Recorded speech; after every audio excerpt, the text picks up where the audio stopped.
Pemerintah Kota Palembang mulai per 1 Juli yang lalu menerapkan aturan baru kenaikan pajak tempat hiburan hingga 40%. Angka tersebut naik 5% dari sebelumnya 35%. Menanggapi hal ini, Ketua Perhimpunan Hotel dan Restoran Indonesia atau PHRI Sumsel Herlan Aspiudin menilai kenaikan pajak hiburan bukan waktu yang tepat. Karena Palembang masih masuk zona merah atau resiko tinggi penyebaran COVID-19 membuat roda perekonomian di berbagai sektor pun menurun.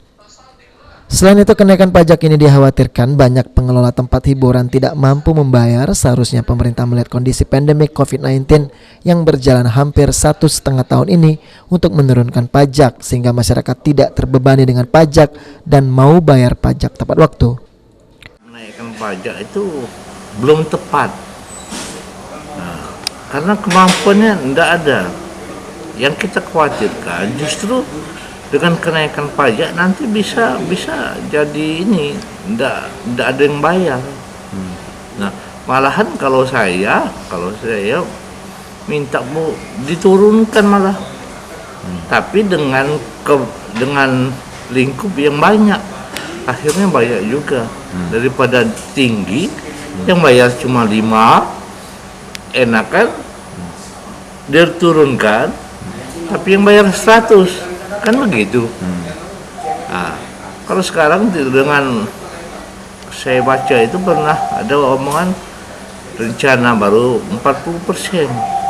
Yang mau 40% nanti ada yang bakal mau.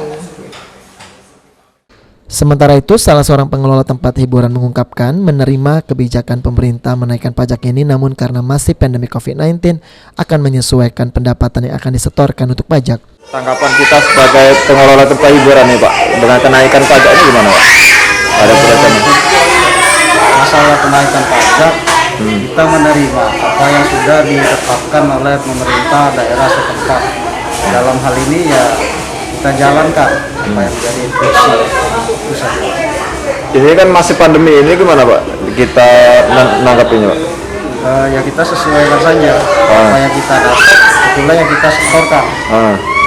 Dengan seluruh Abidin Riwan, Topal TV.